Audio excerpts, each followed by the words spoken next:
ইরফান ইসলাম ইরাম, লিখছি রংপুরের আইডিয়াল মোড় থেকে।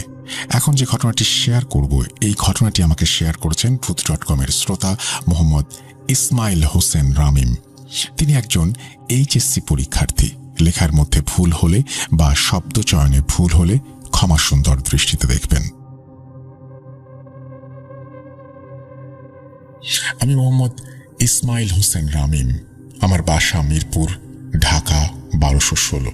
আমার বাবা পেশায় সাংবাদিক। বাবা সাংবাদিকতা পেশায় নিয়োজিত থাকার কারণে ঢাকার বাইরে বেশিরভাগ সময় থাকেন। 2014 সালের সেপ্টেম্বর মাসে ঘটনার সূত্রপাত আমার বোনের সাথে। আমার বোন স্বভাবতই একটু অলস প্রকৃতির। ইদানিং আমার বড় বোন অনেক বেশি ঘুমান। দীর্ঘ সময় ধরে ঘুমানোর কারণে মা আপুর কাছে জানতে চায় অসুস্থ বোধ করছে কিনা। আপু কোনো জবাবই দেয় না। মা মনে করলেন আপু খুব সম্ভবত অসুস্থ। আমার মা ভাবলেন যে বিশ্রামে থাকলে আপু সুস্থ হয়ে যাবেন। কিন্তু আপু দিনে দিনে শুকিয়ে যেতে শুরু করেছে। বিছানা থেকে উঠে যে দাঁড়াবে সেই শক্তিটুকুও তার শরীরে নেই। একদিন রাতের কথা, আপু রুমে ঘুমাচ্ছেন, তখন অনামিকা আপুর রুম থেকে গড় গড় শব্দ ভেসে আসছে। শব্দ পেয়ে আম্মু অনামিকা আপুর রুমে গেলেন। আপু বেডে শুয়ে আছেন আর ঘুমের মধ্যেই থরথর করে কাঁপছেন এবং কাঁপুনির সাথে সাথে একটা গড় গড় শব্দও করছেন। আম্মু আপুকে ঘুম থেকে ডাক দিলে আপু উঠে বলেন, একটা কালো বিকৃত চেহারার মহিলা তার অবয়ব আমার পেটের ওপর বসে গলা টিপে ধরেছে। আপুর পুরো শরীর ঘামে ভেজা। আপু মাকে উদ্দেশ্য করে বলেন, তুমি না আসলে বোধহয় আমি মরে যেতাম মা। পানি নিয়ে এসে আপুকে খেতে দিলাম। আপু পানি খেলেন এবং মধ্যরাতে ঘুমিয়ে পড়লেন। আপুর বাসায় আম্মু শুয়েছেন। ফজরের ঠিক আগ মুহূর্তে আপুর রুমে ঢোকার মূল দরজায় খসখস শব্দ ও শিরিষ কাগজ দিয়ে ঘষামাটার শব্দ হচ্ছে। অর্থাৎ কে যেন দরজার ওপর থেকে নিচে, আবার নিচ থেকে ওপরে শিরিষ কাগজ দিয়ে ঘষছে। মা শব্দ পেয়ে দেখতে গেলেন। দরজা খোলা মাত্রই মাকে শূন্যের ওপরে ভাসিয়ে নিয়ে যেতে লাগলো এই অপশক্তিটা। বাসার বারান্দায় ভেসে গিয়ে মাকে মেঝেতে ফেলে দেয়। আম্মু ডিম লাইটের মৃদু আলোতে দেখলেন বারান্দার লোহার গ্রিলের ফুটো ভেদ করে অনেক বড় একটা সাপ নিচে পড়ল এবং নিচে পড়া মাত্রই সে দৌড়ে চলে গেল। মা সেন্সলেস হয়ে যান। পরদিন সকালে মা জ্ঞান ফিরতেই বলেন যে আজরাইল এসেছে আমাকে নিতে, সে নিয়ে যাবে। মামা বললেন, আপা তুমি হয়তো স্বপ্ন দেখেছ, কেউ তোমাকে নিতে আসেনি, এসে দেখো আমরা সবাই আছি। আধ ঘন্টা পরে মা বলেন, আমি গত রাত্রে কি দেখলাম এটা বলে মা রাতের ঘটনাটি বলতে শুরু করলেন। রুম থেকে অনামিকা আপুর কাঁকুনির শব্দ পেয়ে আবার সবাই রুমে যায়। রুমে গিয়ে দেখে আপুর শরীরে অনেক জ্বর। আপুর মুখ, হাত পা নীল বর্ণ ধারণ করেছে। আপুকে সোহরাওয়ার্দী মেডিকেল কলেজ ও হাসপাতালে নিয়ে যাওয়া হয়। হাসপাতালের ইমার্জেন্সি বিভাগের ডাক্তার বলেন, রোগীর অবস্থা তো খুবই খারাপ, কেবিনে ভর্তি করাতে হবে। আপুর হাসপাতালে 2 দিন চিকিৎসা চললেও শরীরের কোনো উন্নতি হয় না। আপু অনেক অসুস্থ। টেস্টের রিপোর্টেও সব পজিটিভ। ডাক্তার রোগ নিয়ে দ্বিধায় পড়ে যান। প্রকৃতপক্ষে ডাক্তাররা অবলোকন ও রোগ শনাক্ত করতে পারছেন না। পরের দিন বাবা কর্মস্থান থেকে হাসপাতালে এলেন এবং হাসপাতালে এসে ডাক্তারদের সাথে কথা বললেন। যেহেতু আপুর শরীরের কোনো উন্নতি হলো না, তাই বাবা ডিসিশন নিলেন মিরপুরে বাসায় নিয়ে যাবেন। হাসপাতাল থেকে রিলিজ করিয়ে অনামিকা আপুকে বাসায় নিয়ে আসা হয়। 2 দিন বাসাতেই পুরোদমে বিশ্রামে থাকলেন আপু। ডাক্তারের দেওয়া ঔষধ নিয়মিত খেলেন। 3য় দিন রাতের ঘটনা।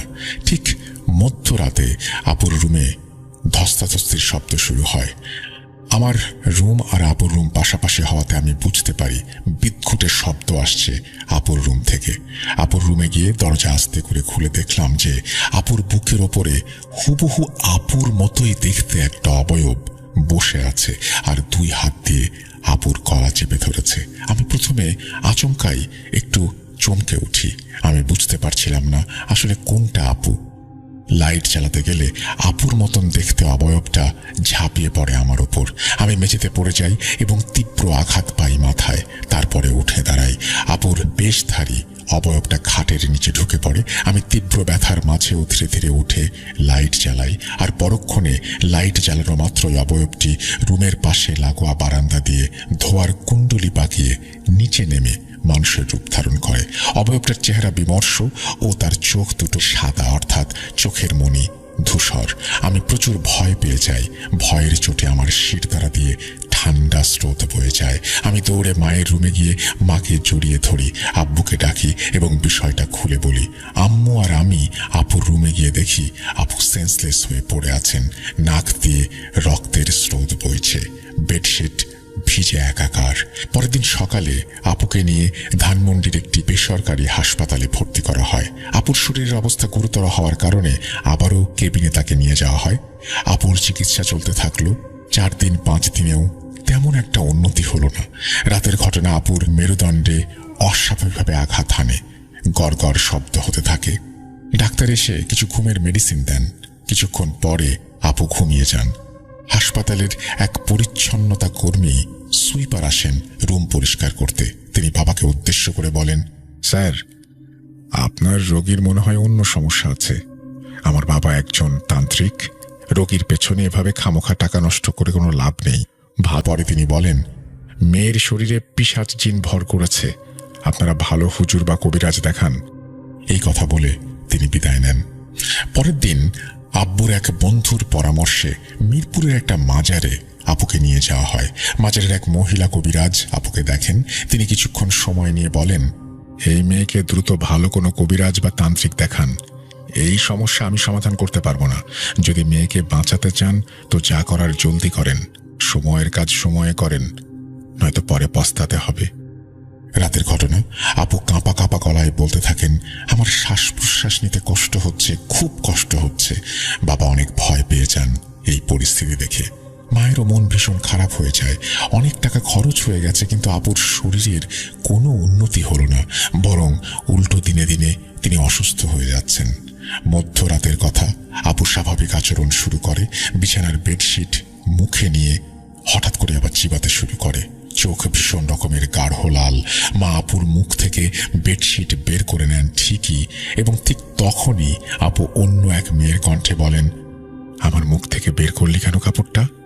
খেতে তো ভালোই লাগছে। আপু ভ্রু কুঁচকে ঘরের এপাশ ওপাশ তাকাতে থাকেন। আমার বাবা জিন বা ভূতে বিশ্বাস করতেন। বাবা মাকে উদ্দেশ্য করে বললেন, ওর শরীরে জিন আছে। সারা রাত বাবা মা আমি জেগেছিলাম। এই উদ্ভট পরিস্থিতিতে 2 চোখে ঘুম ছিল না। পরের দিনের কথা, দুপুরে স্বনামধন্য কারি আব্দুল কাইয়ুম সাহেব বাসায় আসেন। তিনি বলেন, আগামীকাল রোগীকে আমার বাসায় নিয়ে আসবেন, আমি বিস্তারিত খুলে বলবো। পানি পড়া দিলাম, এই পানি পড়া তাকে 2 বেলা খাওয়াবেন। পরের দিনের ঘটনা, কারি সাহেব কুরআন তেলাওয়াত করলেন। তারপর কিছু সময় পর বললেন, বেশ কিছুদিন আগে ঢাকার লালবাগ কামরাঙ্গী চর শ্মশান ঘাট থেকে একটা জিন তার শরীরে ভর করেছে। এই জিন যখন শরীর ছেড়ে বাইরে যেতে চায় তখন সে কিছুটা সুস্থ বোধ করে, আবার যখন শরীরে প্রবেশ করে তখন ভীষণ রকমের অসুস্থ হয়ে যায়।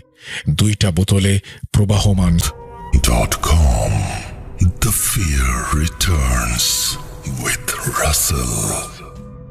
Welcome back. আপনাদের সবাইকে স্বাগত জানাচ্ছি আমি রাসেল। আশা করছি আপনারা সবাই ভালো আছেন, ভালোর তলে আছেন।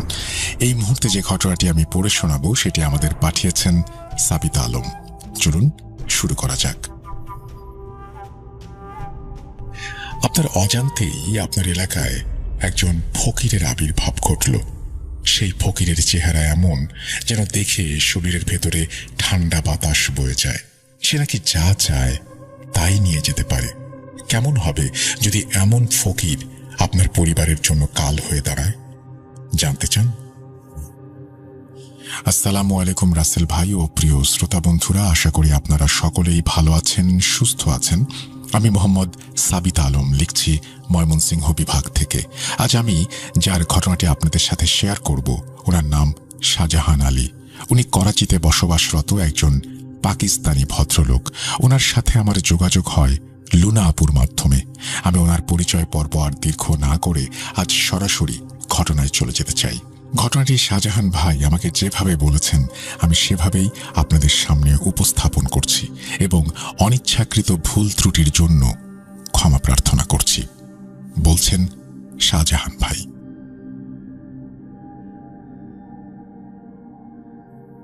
আমরা তখন করাচির শাহ ফয়সাল কলোনিতে থাকতাম। বাড়ির ঠিক পাশ দিয়ে একটি রেল লাইন চলে গিয়েছিল। আমাদের বাসা থেকে সকাল ও বিকেলে ট্রেনের শব্দ স্পষ্ট শোনা যেত। আমাদের ছোট্ট একটি বাড়ি ছিল। আমি আমার মায়ের সঙ্গে সেই বাড়িতে ষষ্ঠ শ্রেণী থেকেই থাকতাম। শুনতে খারাপ শোনা গেলেও আমার বাবা তখন অন্যত্র বিয়ে করে ওরা সেই স্ত্রীর কাছেই চলে গিয়েছিলেন। তখন থেকেই আমি আমার মাকে দেখেছি বাড়ির ছোট্ট একটি রুমে, যার জানালা বাইরে গলিতে খুলত। সেখানেই আমার মা একটি দোকান চালাতেন। দোকানের আয় থেকেই আমাদের পড়াশোনা এবং বাড়ির খরচ চলত। আমি ম্যাট্রিক পাশ করার পর সেই দোকানের বেশিরভাগ দায়িত্ব নিজের কাঁধে তুলে নিয়েছিলাম। এভাবে মা ও আমার পরিশ্রমে দোকানটি এলাকার মধ্যে বেশ পরিচিত হয়ে উঠেছিল। প্রায় সব দরকারি জিনিসই আমরা দোকানে রাখতাম। আমার মা সাধারণ কোনো মায়ের মতো ছিলেন না। আমাদের ব্যবসা হয়তো ছোট আকারেরই ছিল, কিন্তু সুবিধা ছিল যে মা নিজেই এই বিজনেসের প্রাণ ছিলেন। বাইরের সব কাজকর্ম ও মানুষজনের আচরণ তিনি খুব ভালো বুঝতেন এবং খুব ভালোভাবেই কাস্টমারদের সামাল দিতে পারতেন। আমি একটু বড় হতেই আমার মা আমার বিয়ের কথা ভাবতে শুরু করলেন। ঠিক তখনই আমাদের মহল্লায় এক ফকিরের আবির্ভাব ঘটল। সে রেল লাইনের পাশ থেকে বেরিয়ে এসে বাড়ি বাড়ি ঘুরে দরজায় কড়া নাড়ত। সে কালো লম্বা জামা পরত, মাথায় পাগড়ি বাঁধত, কাঁধে বড় একটি চাদর আর থলে ঝোলানো থাকত, হাতে থাকত বিন আর গলায় বড় বড় মালা। তার গায়ের রং বেশ গাঢ় ছিল, চোখে গভীরভাবে সুরমা লাগাতো, বড় বড় গোঁফগুলো তার মুখকে যেন একেবারে ঢেকে দিয়ে রাখত। তার চেহারা এমন ছিল, মনে হতো তাকে কিছু না দিলে সে হয়তো অভিশাপ দেবে। সে তার সেই কঠিন মুখ নিয়ে গলিতে ঢুকে পড়ত এবং সোজা সামনের দিকে হেঁটে চলে যেত। তার চোখগুলো আমার খুবই ভয়ঙ্কর লাগত। জানি না তার চোখের মাঝে কি রহস্য লুকানো ছিল। সে সবসময় ধীর পায়ে গলিতে প্রবেশ করত এবং গভীর দৃষ্টিতে সবাইকে দেখত। দরজা খোলার পর কেউ তাকে রুটি দিত, কেউ টাকা ধরিয়ে দিত। বিকেল 5টা ছিল তার নির্দিষ্ট সময়। প্রতিদিন বিকেল 5টা বাজলেই সে ধীরে সুস্থে গলিতে প্রবেশ করত। আমাদের দোকানের কাছে আসতেই সে সবসময় আমার মায়ের চোখের দিকে তাকিয়ে হাত বাড়িয়ে দিত। কখনো সে বলতো, বলো তো রানী, আজ সাপের খেলা দেখবে? মহল্লার প্রতিটি মহিলাকেই সে রানী বলে ডাকত। আমার মা তার কথা শুনে হাসতেন আর বলতেন, এত সময় নেই যে সাপের খেলা দেখব। তখন সে বলতো, আমার কাছে সব ধরনের বিষের ওষুধ আছে, মনও আছে। মা দোকানের জানলা থেকে সরাসরি তার দিকে তাকিয়ে বা না তাকিয়ে কিছু খাবার সামনে রাখতেন, আর সে হুঁ বলে জোরে একটা চিৎকার দিয়ে সামনে চলে যেত। আমি মায়ের পাশে বসে দেখতাম আর তাকে জিজ্ঞেস করতাম, এই হুঁ কি জিনিস যার জন্য সে এত জোরে চিৎকার করে? আমি তো সবসময় ফকিরদের আল্লাহ বলতে শুনেছি।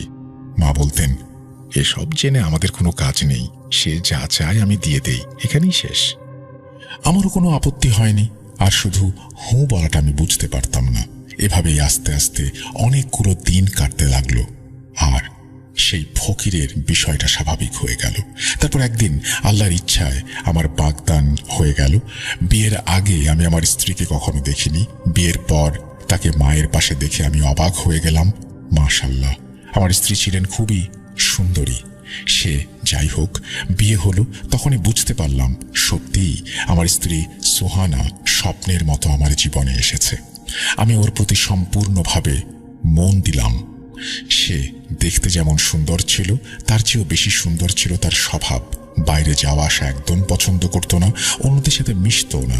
একদিন মা কিছুটা অসুস্থ ছিলেন, আর আমি বাড়ির পানির মোটর ঠিক করার জন্য ব্যস্ত ছিলাম। দোকান তখনও খোলা হয়নি। সন্ধ্যার দিকে হঠাৎ দরজায় খুব জোরে জোরে কড়া নাড়ার আওয়াজ হলো। সোহানা আমাকে বলল, তুমি কাজ করো, দরজায় কে আমি দেখছি। দরজা খোলার সঙ্গে সঙ্গেই সোহানা কিছু দেখে পেছনে সরে এসে দ্রুত দরজা বন্ধ করে দিল। আমি জিজ্ঞেস করলাম, কে ছিল বাইরে? সে বলল, কোনো ফকির এসেছিল। আমি অবাক হয়ে বললাম, হয়তো দোকান বন্ধ দেখে দরজায় এসেছে। আমি উঠে ভেতর থেকে সেই ফকিরের কিছু একটা এনে দিতে যাচ্ছিলাম। তখন সোহানা বলল, আগে তোমার কাজ শেষ করো। ওদের তো অভ্যাস এমনই, এক দরজায় না পেলে অন্য দরজায় যাবে, সেখানে পাবে। সে তো প্রতিদিনই আসে, কাল দিলেও হবে। আমি তখন আসলে কাজের চিন্তায় হয়তো একটু আনমনাই ছিলাম। সোহানার কথা শুনে আবার কাজে লেগে পড়লাম। পরদিনও মায়ের অবস্থার উন্নতি হলো না, তাই দোকানে আমাকেই থাকতে হলো। সেদিন সকাল থেকে আকাশ ছিল কালো মেঘে ঢাকা, আর হালকা বৃষ্টি পড়ছিল। দোকানে তেমন ভিড় ছিল না। আমি সারাদিন অপেক্ষা করছিলাম, ভাবছিলাম আজ হয়তো কিছু অদ্ভুত ঘটনা ঘটবে। বৃষ্টির দিনে কি মানুষের বাড়ির জিনিসপত্রের প্রয়োজন হয় না? এমন সময় সোহানা বৃষ্টিতে ভিজে একটা থালায় কিছু খাবার নিয়ে এলো। আমি একবার বৃষ্টি, একবার সোহানাকে দেখি আর আল্লাহর কাছে কৃতজ্ঞতা জ্ঞাপন করি। ভাতের থালা তখনও আমার হাতেই ছিল। ঠিক তখনই সামনের রেল লাইন থেকে সেই ফকির বেরিয়ে এসে আমাদের সামনে এলেন। সে যত কাছে আসছিল ততই তার মুখে রাগের ছাপ স্পষ্ট হচ্ছিল। সেদিন তাকে একেবারে ভয়ঙ্কর দেখাচ্ছিল। বৃষ্টি তখন ঝড়ের মতো হচ্ছিল, আর সে যেন অজানা থেকে ধীরে ধীরে এগিয়ে আসছিল। তার বড় বড় সুরমা দেয়া চোখ লাল হয়ে উঠছিল। মনে হচ্ছিল যেন সে কোনো ব্যাপারে প্রচণ্ড বিরক্ত। আমি কিছু বলার আগেই থালার সব খাবার হাতে নিয়ে তার ব্যাগে দিলাম। সে বলল, গতকালই প্রথমে এই বাড়ি থেকে আমি খালি হাতে ফিরলাম। তার গলার স্বর ছিল ভীষণ গম্ভীর। সে সোহানাকে গভীরভাবে দেখছিল। আমি বললাম, ফকির ভাই রাগ করবেন না, কাল আমার মা অসুস্থ ছিলেন। আমি এই কথা বলতেই সে রাগে গজগজ করতে লাগলো। তার চোখ থেকে যেন আগুন ঝরছিল, মুখেও চিন্তার ছাপ ফুটে উঠল। তারপর গম্ভীর স্বরে বলল, এই তোমার বউ তো কাল আমাকে ফিরিয়ে দিয়েছিল। আমি তখন সোহানার দিকে তাকালাম। সোহানা অদ্ভুত দৃষ্টিতে আমাকে দেখছিল। তখন সেই ফকিরকে আগের মতো লাগছিল না। মনে হচ্ছিল সে রাগে সবকিছু ছিঁড়ে খুঁড়ে ফেলবে। আমি তার চোখে চোখ রেখে কথা বলতে পারছিলাম না। তার মুখের অভিব্যক্তি দেখে তখন আমার বেশ ভয় লাগছিল। এরপর সে আমার সামনে দাঁড়িয়ে থেকে চোখ বন্ধ করলো এবং মুখে কিছু বিড়বিড় শব্দ করতে লাগলো। আমি খুব মনোযোগ দিয়ে তাকিয়েছিলাম। সে বন্ধ চোখেই পকেট থেকে কিছু একটা বের করে মুঠোর ভেতর ফু দিল। তারপর চোখ খুলে সোজা সোহানার দিকে তা ছুড়ে দিল। আমি সঙ্গে সঙ্গে পেছনে ঘুরে তাকালাম। সোহানা ভয় পেয়ে চোখ বন্ধ করে ফেলেছিল, কিন্তু সেখানে কিছুই ছিল না। বুঝতে পারলাম না ফকির আসলে কি ছুড়ে দিল। আমরা দেখতেও পেলাম না সেটা। আমি একবার সোহানাকে দেখি, একবার ফকিরের দিকে তাকাই। তখন সে গম্ভীর স্বরে বলল, এবার পালা আসবে। সে সোহানার দিকে গভীর মনোযোগে তাকিয়েছিল। আমার মনটা তখন ভীষণ অদ্ভুত লাগছিল। আমি তার উপর রাগও করতে পারছিলাম না, কিন্তু আমি তাকে বললাম, সে তো একজন ফকির, রোজই তো তাকে কিছু না কিছু দেয়া হয়, একদিন না পেলে এমন কি হয়? তাই বলে সে আমাদের সঙ্গে এমন করবে? আমার কথাগুলো শুনেই ব্যাগ থেকে খাবারগুলো দোকানের সামনেই ফেলে দিয়ে রাগে গলা শক্ত করে সামনে এগিয়ে গেল। আমার বুকের ভেতরটা ধুকপুক করতে শুরু করলো। কপালে ছোট ছোট ঘামের ফোঁটা দেখা দিল। আমি খানিকটা নার্ভাস হয়ে গেলাম। পেছনে তাকিয়ে দেখলাম সোহানা অবাক হয়ে আমার দিকে তাকিয়ে আছে, যেন সে জানতে চাচ্ছে এগুলো কি ঘটছে। আর সোহানা আমাদের এলাকারও ছিল না, তাই এসব ব্যাপার ওর জানার কথাও না। আমার মন অস্থির হয়ে উঠল। আমি মায়ের কাছে গিয়ে সব খুলে বললাম। মা তখনও জ্বর নিয়ে অসুস্থ অবস্থায় বিছানায়। মা বললেন, কাল কেন ফকিরকে রাগিয়ে দিলি? সোহানা তো জানে না, কিন্তু আজ পর্যন্ত আমরা কখনোই ওকে খালি হাতে ফিরিয়ে দেইনি। সে যখন এসেছে যা ছিল আমরা তাই দিয়েছি। তাছাড়া সোহানা তো জানারও কথা না। কালও এলে আমি নিজে গিয়ে বলবো মেয়েটা বুঝতে পারেনি। ব্যাপারটা হয়তো সাধারণই ছিল, কিন্তু আমার ভেতর একটা অজানা ভয় জন্ম নিতে লাগলো। ফকিরের সেই দৃষ্টি আমাকে অনেক কিছু বুঝিয়ে দিয়েছিল। সেদিন রাতেই হঠাৎ সোহানার খুব জ্বর বেড়ে গেল। আমি ভাবলাম মৌসুমি জ্বর, কিন্তু মধ্যরাতে হঠাৎ তার মাথায় প্রচণ্ড ব্যথা শুরু হলো। ব্যথার তীব্রতায় ওর মুখের রং পাল্টে গেল। ওর মুখে ব্যথার ছাপ স্পষ্ট হয়ে উঠছিল। সে মাথা ধরে কাতরাচ্ছিল। আমি মাথা টিপে দিতে লাগলাম, কিন্তু কিছুতেই ব্যথা কমছিল না। আমি ওষুধ দিলাম, কিন্তু তাতেও কোনো কাজ হলো না। বাইরে আবহাওয়াও খারাপ, রাস্তার অবস্থাও ধ্বংসস্তূপের মতো। বুঝতেই পারছিলাম না কি করব। সারা রাত আমি আর মা ওর পাশে বসে রইলাম। ব্যথায় ওর মাথা যেন ফেটে যাচ্ছিল। ওর মুখ দেখে মনে হচ্ছিল যেন কেউ ওর শরীরের সব রক্ত শুষে নিয়েছে। মা নিজেও অবাক হয়ে গেলেন। একটা সাধারণ জ্বর এত ভয়ঙ্কর হতে পারে কিভাবে? সোহানা কিছুতেই শান্তি পাচ্ছিল না। সারা রাত ধরে ও যন্ত্রণায় কাতরাচ্ছিল। আমরা যতটুকু পারলাম করলাম, কিন্তু ওর যন্ত্রণা কমল না। ফজরের আজানের পর আমাদের অজান্তেই কখন যেন ও ঘুমিয়ে পড়েছিল। ও কখন ঘুমালো কে জানে। সকালে উঠে দেখি ওর চোখে এখনো ব্যথার ছাপ।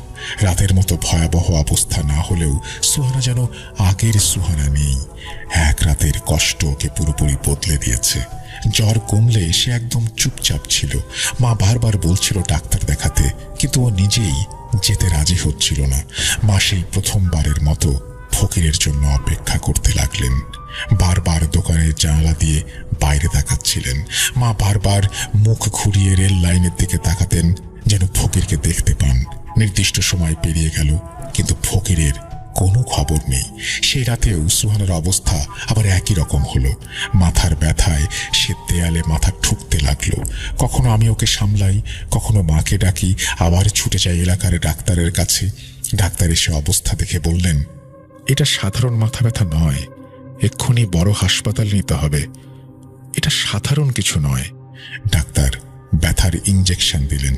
মা তখন বললেন, আমার মনে হয় দোকানে আসা ফকিরের জন্য এমনটা হচ্ছে, না হলে এর আগে তো কখনো এমন হয়নি। সুস্থ একটা মেয়ে মুহূর্তের মধ্যেই হাতের মুঠো থেকে ফসকে গেল। নিশ্চয় এটা ফকিরের অভিশাপ। আমার মনেও সন্দেহ হতে শুরু করলো। মনে হচ্ছিল কোথাও থেকে ফকির আসুক, আমি তাকে সব কিছু দিয়ে ওর রাগটা কমিয়ে দেই। কিন্তু সেই সন্ধ্যাতেও ফকির এলো না। আমি পাড়ার বাড়িতে বাড়িতে গিয়ে খোঁজ করলাম, কোথাও ফকিরের খবর নেই। দুদিন ধরে সে কারো বাড়িতে যায়নি। আমরা বাধ্য হয়ে সুহানাকে করাচির বড় হাসপাতালে নিয়ে গেলাম। সেখানেই তাকে ভর্তি করানো হলো। ডাক্তাররা চিকিৎসা করার সময় চোখের পলকে তার চোখ জোড়া ওপরের দিকে উঠে গেল, আর সে হঠাৎ ছটফট করতে শুরু করলো। ডাক্তাররা নিজেদের মতো সব চেষ্টা করছিলেন, কিন্তু যাই করা হোক সব নিয়ন্ত্রণের বাইরে চলে যাচ্ছিল। সন্ধ্যার সময় ঘনিয়ে আসছিল। মা সুহানের এই অবস্থা দেখে দ্রুত বাড়ির দিকে ছুটে গেলেন। হয়তো ফকির এসে পড়বে আর মা নিজেই তার কাছে ক্ষমা চাইবেন। মা মাত্র পা বাড়িয়েছেন, তখনই সুহানা জোরে চিৎকার দিয়ে উঠল, তাড়াতাড়ি যান, সে এসেছে, সে আসছে, তার কাছে ক্ষমা চেয়ে আমার জীবন ফিরিয়ে দিন। মা নিজের বৌমার এই অবস্থা দেখে পাগলের মতো কাঁদছিলেন। আমিও হতবাক হয়ে গিয়েছিলাম, বুঝতে পারছিলাম না আসলে কি ঘটছে। মা দ্রুত পায়ে বাড়ি গেলেন। বাড়িতে পৌঁছেই দোকানের জানালা খুলে ফকিরের আসার জন্য দোয়া করতে শুরু করলেন। তার মনে তখন নেতিবাচক চিন্তার ঝড় বইছে। ফকির কি এমন কোনো অলৌকিক ক্ষমতার অধিকারী যে তার এই গভীর দৃষ্টিতে এই অবস্থা হয়েছে? মৃত্যুও যেন খুব কাছে এসে দাঁড়িয়েছে। অনেক উদ্বেগের পর ঠিক 5টা বাজতেই মা রেল লাইনের দিকে থেকে ফকিরকে দেখতে পেলেন। মা আতঙ্ক ভরা চোখ নিয়ে ফকিরের অন্য কোনো দরজায় যাওয়ার আগেই ডাকতে লাগলেন। ফকির মায়ের দিকে তাকালো, কিন্তু সে কাউকে পাত্তা না দিয়ে এক এক করে বাড়ি পার হয়ে যেতে লাগলো। সে ঠিক আমাদের বাড়ির সামনে এসে দোকানের জানালায় দাঁড়ালো। মা বিনয়ের সঙ্গে বললেন, ফকির সাহেব, আপনি যা চান আজ নিয়ে যান, শুধু আমার বৌমাকে সুস্থ করে দিন। সে মায়ের দিকে না তাকিয়েই গম্ভীরভাবে বলল, যা চাইব নেব, ভেবে দেখেছ রানী?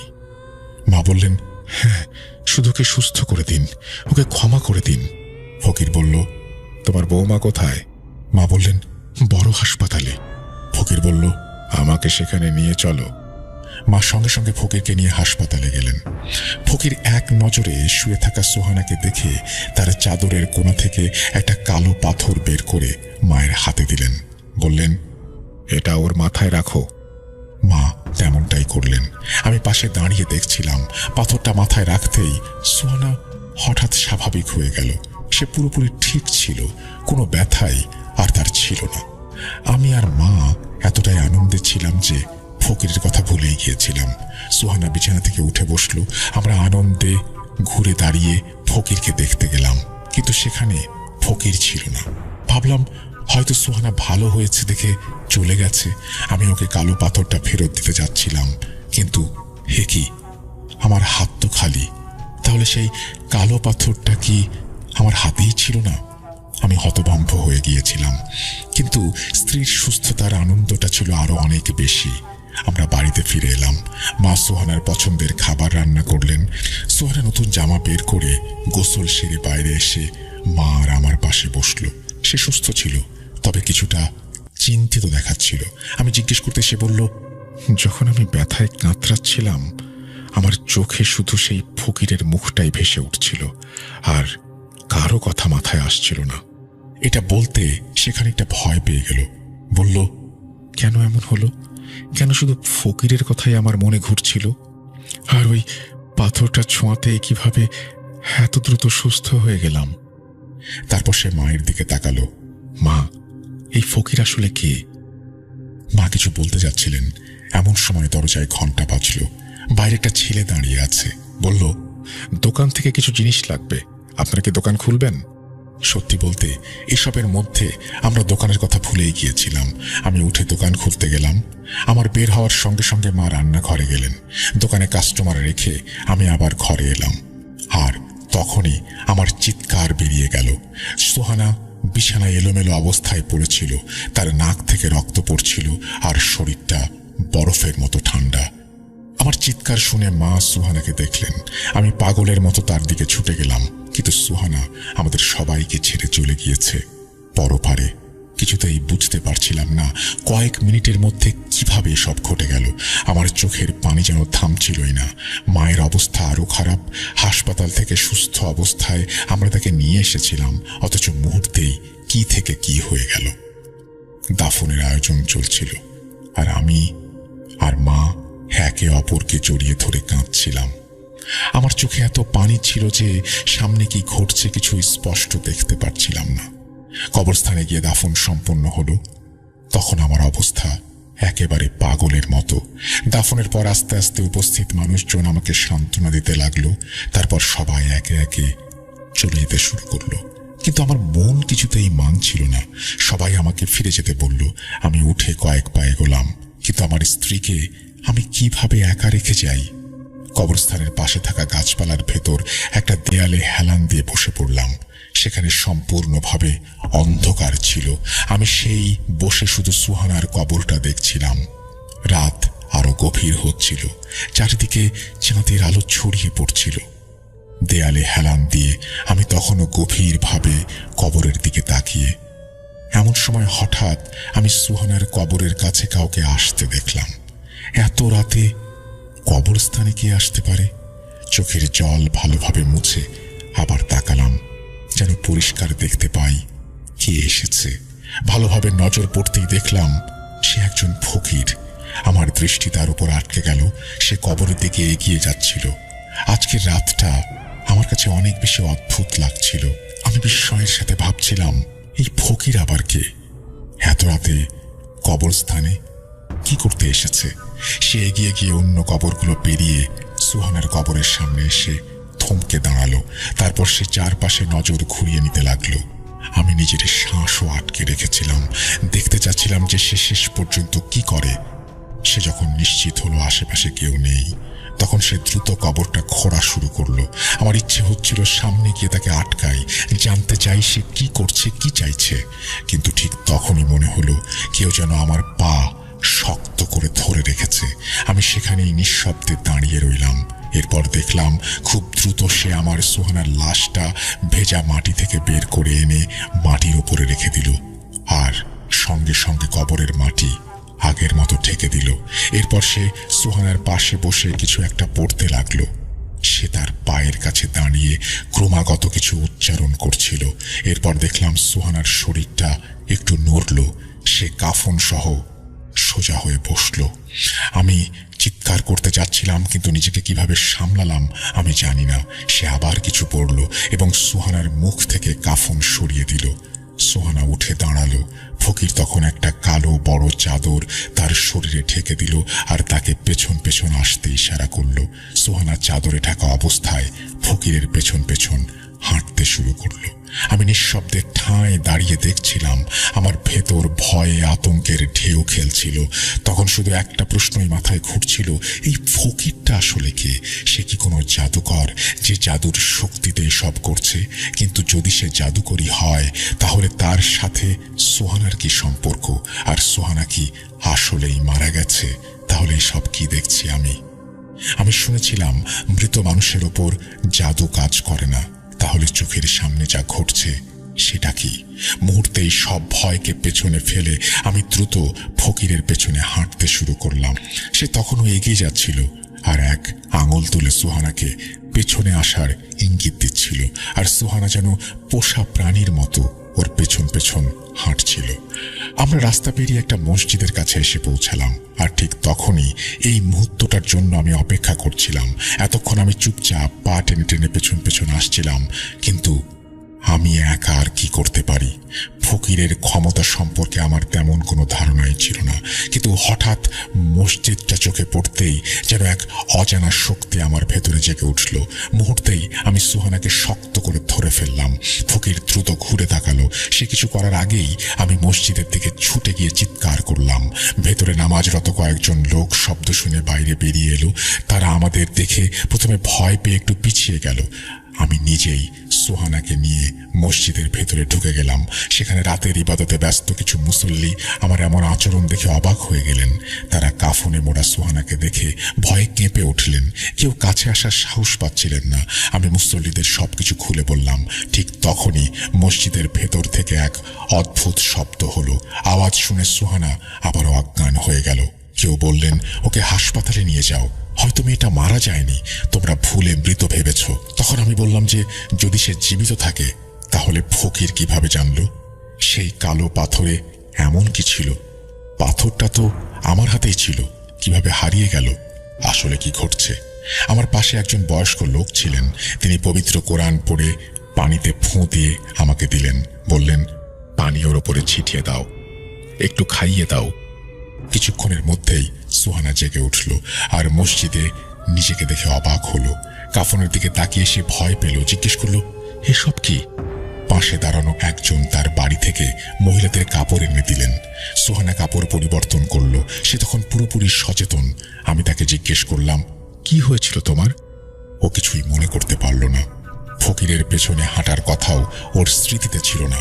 আমাদের এলাকায় দ্রুত ছড়িয়ে পড়ল যে মৃত একটা মেয়ে আবার জীবিত হয়েছে। এলাকার ডাক্তার নিজেও অবাক। যাকে কিছুক্ষণ আগে তিনি মৃত ঘোষণা করেছিলেন, সে কিভাবে আবার বেঁচে উঠল আমি জানি না। আমার কিছুই বলার ছিল না, কিন্তু বাস্তব হলো সে আমার সামনেই ছিল এবং জীবিতই ছিল। মা সবাইকে ফকিরের ব্যাপারে বিস্তারিত বলেছিলেন। সবাই কবরের কাছে গিয়ে দেখল সত্যি কবরটা ভেতর থেকে খালি ছিল। সেই ফকিরটা কে ছিল? সে কি কোনো জাদুকর নাকি অন্য জগতের কেউ? আমার মনে পড়ল ফকিরের বলা সেই কথাগুলো, সে যা চায় তাই নিতে পারে। আমরা কি জানতাম সে আসলে কি চেয়েছিল? সে কি সুহানাকে কোনো উদ্দেশ্যে ব্যবহার করতে চেয়েছিল, নাকি আমরা সবাই কোনো জাদুকরের কবলে পড়েছিলাম? সুহানার পরিবার এসব ঘটনার পর খুব ভয় পেয়ে গিয়েছিল। আমরাও কম আতঙ্কিত হইনি। তবে বয়স্কদের দোয়া আর সাহসেই সুহানা এখন সম্পূর্ণ স্বাভাবিক। ফকিরের কথা তার মনে আর আসেই না, কিন্তু আমি কিভাবে সব ভুলতে পারি? কেউ জানতো না সে কোথা থেকে আসতো, কোথায় যেত, তার উদ্দেশ্য কি ছিল, আর আসলে সে কে? আমাদের গলির বাইরের কেউ তাকে চিনত না। আমাদের গলির মানুষ ছাড়া অন্য কেউ তাকে দেখেনি। এরপর থেকে আর কোনো ফকিরকে আমার বউয়ের দিকে তাকানোর সুযোগ দেইনি। ওই এলাকা ছেড়ে আমরা অন্য জায়গায় চলে এসেছি। ভাগ্যিস এরপর আর কোনো ফকিরের মুখোমুখি হয়নি। তবে আজও আমার মনে প্রশ্ন জাগে, সে আসলে কে ছিল আর কি চেয়েছিল? এই ছিল আমার ঘটনা। ধন্যবাদ সবাইকে। আল্লাহ হাফেজ। প্রিয় লিসেনার্স, আপনাদের জন্য কালেক্ট করা আমার ঘটনা আজকের মতো এখানেই শেষ। মনোযোগ দিয়ে ঘটনাটি শোনার জন্য ধন্যবাদ। ভালো লেগে থাকলে অবশ্যই জানাবেন। এই বলে সাবিত আলম তার ঘটনা শেষ করেছেন। খুবই অন্যরকম একটি ঘটনা। একটি মেয়ে মারা যায়নি, কিন্তু তাকে মৃত বানিয়ে ফেলা হয়েছিল, বা একটা মৃত মানুষের মধ্যে যে বৈশিষ্ট্য থাকে সেই বৈশিষ্ট্যগুলো তার মধ্যেও ছিল বলেই ডাক্তারও বিভ্রান্ত হয়েছিলেন এবং তাকে কবরস্থ করা হয়েছিল। এটা আমি আসলে এভাবে কখনো ভাবিনি বা এরকম হতে পারে, এটা আমার কল্পনাতেও আসেনি। যাই হোক, আপনারা যদি কেউ এরকম কোনো ঘটনা শুনে থাকেন এর আগে বা জেনে থাকেন, অবশ্যই আমাদের জানাবেন। আমরা চলে যাব আমাদের পরবর্তী ঘটনায়।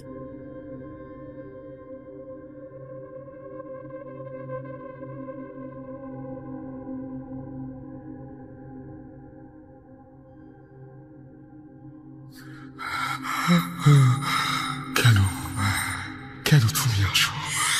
আমি শুধু তোমার সাথেই থাকতে চাই। কিভাবে সম্ভব? মৃতদের এই পৃথিবীতে থাকতে নেই। তুমি তুমি চলে যাও, চলে যাও, প্লিজ চলে যাও। সবটাই কি ইলুশন, নাকি অন্য জগতের কেউ কখনো হাজির হয়ে যায় চোখের পলকে?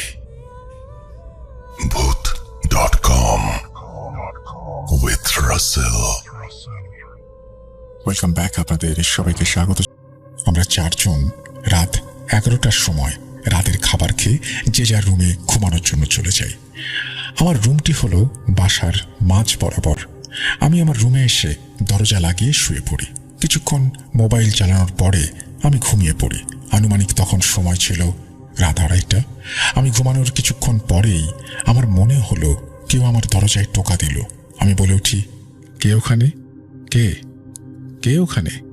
কিন্তু কেউ কোনো সাড়া দেয় না।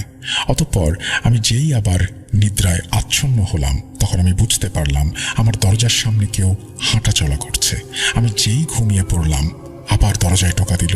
এবার আমি উঠে দরজা খুললাম, কিন্তু কাউকে দেখতে পেলাম না। তখন আমি ভেবে নিলাম হয়তো 3 জনের কেউ আমার সাথে মজা করছে। তাই আমি রাগ করে আমার রুমের দরজা আটকিয়ে ঘুমিয়ে পড়লাম। কিন্তু সারা রাত এইভাবেই আমাকে বিরক্ত করছিল। পরের দিন সকালে আমি বাকি 3 জনকে ডেকে জিজ্ঞাসা করলাম এই কাজটি কে করেছে, কিন্তু কেউই স্বীকার করল না। সেদিন আবার রাতের খাবার খেয়ে যে যার মতো রুমে চলে যাই। আমি আমার রুমে গিয়ে মোবাইল ইউজ করতে থাকি। আনুমানিক রাত 2টার পরে আমি বুঝতে পারি আমার রুমের দরজার সামনে কেউ দাঁড়িয়ে আছে। যখনই বুঝতে পারলাম অমনি 2টি টোকা দিল। সাথে সাথে আমি বলে উঠি, কে কে ওখানে? কিন্তু কেউ কোনো কথা বলছে না, চুপ করে আছে।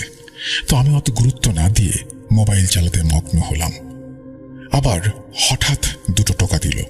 আমি যেহেতু ম্যাট্রেসে ঘুমাই, তাই এই কাজটি কে করছে তা দেখার জন্য হালকা সরে গিয়ে দরজার নিচ থেকে তাকাই। হালকা আলোতে দেখতে পাই লোমযুক্ত 2টি পা। সেই পা দুটিতে লোহার শিকল দিয়ে বাঁধা। আমি আমার চোখের ভুল ভেবে দরজা খুলে দেখতে চাইলাম। দরজা খোলার শব্দ পেয়ে মনে হলো কেউ আমার ঘরের এক পাশ থেকে অন্য পাশে দৌড় দিল। দরজা খুলে আমি কিছুই দেখতে পেলাম না। তাই আমি প্রত্যেকের রুমে গিয়ে তাদেরকে জাগিয়ে তুলি। তারপর তাদের পা লক্ষ্য করতে থাকি, কিন্তু তাদের কারো পাই অমন না। কি হয়েছে সবাই জিজ্ঞেস করলে আমি ব্যাপারটা এড়িয়ে যাই। পরের দিন আমি প্রতিদিনের মতো ঘুম থেকে উঠে ফ্রেশ হয়ে চলে যাই আমার ইউনিভার্সিটিতে। ইউনিভার্সিটি থেকে আসতে আসতে দুপুর গড়িয়ে বিকেল হয়ে যায়। সেদিন বাসায় কেউ ছিল না। আমি দুপুরের খাবার খেয়ে চলে যাই গোসল করতে। আমার রুমে যেহেতু বাথরুম ছিল না, তাই আমি আমার রুমের বাথরুমের ব্যবহার করি। যখন আমি গোসলের জন্য গেলাম তখন ইলেকট্রিসিটি ছিল না, তাই বাথরুম হালকা অন্ধকার ছিল। ভেন্টিলেটর দিয়ে যতটুকু আলো আসার কথা ঠিক ততটুকুই আসছিল। পানির কল ছাড়ার পরেই দেখতে পাই বাথরুমের বাম পাশের দেয়ালের টাইলসের ওপরে একটি অদ্ভুত অবয়ব। সেই দেয়ালে আমার ছায়াও দেখা যাচ্ছিল, কিন্তু অন্যটি কার? সেই ছায়ায় আমি দেখতে পাই 2টি ছোট পা, কিন্তু পায়ের পাতা দুটো বড়, পায়ে শিকল বাঁধা। হাত দুটি তুলনামূলক খুবই বড় এবং নখ আছে। মুখ আছে কিন্তু কোনো চোখ নেই। আমার সামনে যেহেতু কিছু ছিল না, তাই ছায়া বরাবর হাত দিতে অনুভব করলাম লোমযুক্ত কোনো মানুষকে আমি স্পর্শ করছি। আমি আল্লাহর নাম নিয়ে চিৎকার দিয়ে বেরিয়ে এলাম। আল্লাহর নাম নিতে থাকলাম। এত ভয় আমার আগে কখনোই লাগেনি। আমি বাসা থেকে বের হয়ে বাসার সামনে চলে আসলাম। কিছুক্ষণ পর সবাই চলে আসলো। আমি আমার ভাই এবং 2 রুমমেটকে এই বিষয়টি জানালাম। সবাই আমার ঘটনাটি জানার পরে অতটা গুরুত্ব দিল না। বলল এটা হয়তো মনের ভুল। কাউকেই বিশ্বাস করাতে পারলাম না। এমনকি আমার ভাইও আমাকে বিশ্বাস করলো না। আমার নিজেকে খুব অসহায় মনে হচ্ছিল। দুপুরে আমি যেহেতু ভয় পেয়েছিলাম, তাই সেদিন রাতে আমার রুমের দরজা খোলা রেখে শুয়ে পড়লাম ঘুমানোর জন্য। এরপরই আমার জীবনের সব থেকে ভয়ঙ্কর ঘটনাটি ঘটে। মধ্যরাতে জানি না সেদিন কিসের জন্য আমার ঘুমটা ভেঙে গেল। ঘুমের ভেতরে ডান দিক থেকে বাম দিকে চোখ ঘুরাতেই আমি দেখলাম দরজা বরাবর সেই অদ্ভুত অবয়ব। খুবই বাজে চেহারা তার। মুখ দেখে বুঝলাম প্রচুর ক্ষত, চোখ দুটো নেই, সারা শরীরে লোহার পেরেক মারা, শরীরে ও পিঠে পায়ে প্রচুর লোম, কুকুরের মতো বসে আমার দিকে একটি ভয়ঙ্কর দৃষ্টি দিয়ে আছে। কি করলি এটা? কেন করলি? এটা বলেই আমার দিকে এগিয়ে আসছিল। আমি জোরে একটা চিৎকার দিয়ে অজ্ঞান হয়ে যাই। সকালে যখন আমার জ্ঞান ফেরে তখন আমি চারিদিক থেকে আজানের ধ্বনি শুনি। পাশে তাকিয়ে দেখি আমার ভাই ও বাসার অন্য দুই বড় ভাই আমার মুখে পানির ছিটা দিচ্ছে। এরপরে আমার ভাইয়ের কাছে কি হয়েছে জানতে চাইলে তিনি আমাকে বলেন, কাল রাতে হঠাৎ ঘুম ভেঙে যাওয়াতে বারান্দায় দাঁড়িয়ে তিনি সিগারেট খাচ্ছিলেন। সিগারেট খেয়ে আমি বাথরুমে যাই। বাথরুমে ঢুকে হঠাৎ মনে হলো আমার শরীরটা অনেক ভারী হয়ে গিয়েছে। চোখে ঘুম থাকায় আমি ব্যাপারটাকে সাধারণভাবেই নিলাম। একটা কথা, তোর মনে আছে কিছুদিন আগে আমার বাথরুমের আয়নাটি একটি জায়গা দিয়ে ফেটে যায়? সেই ফাটলে আমার হাত লেগে আঙুল কেটে রক্ত বের হয়েছিল। যেহেতু ফজরের আজান আর কিছুক্ষণের মধ্যেই দিয়ে দেবে, আমার চোখে অনেক ঘুম থাকায় আমি মুখে একটু পানি দেওয়ার জন্য বেসিনের সামনে যাই। মুখে পানি দিয়ে আয়নার দিকে তাকাতেই দেখি আমার ঠিক পেছনে আমার মতো হুবহু একজন দাঁড়িয়ে আছে। আমি আয়নার মধ্যে দেখতে পেলাম আমার পেছনে যে দাঁড়িয়ে আছে তার চোখে মুখে ভয়ঙ্কর হিংস্রতার ছাপ। তার মুখ থেকে অনবরত লালা ঝরছে এবং নাক দিয়ে রক্ত গড়িয়ে পড়ছে। তার চোখ দুটি একদম অন্ধকার, মনে হচ্ছে যেন চোখের কোটরে কোনো চোখ নেই। ভয়ে আমার পুরো শরীর ঘামতে থাকে, কিন্তু আমার মুখ দিয়ে কোনো শব্দ বের হচ্ছিল না। হঠাৎ আমার মতো দেখতে সেই অবয়বটি বিশ্রী একটা হাসি দিয়ে ওঠে।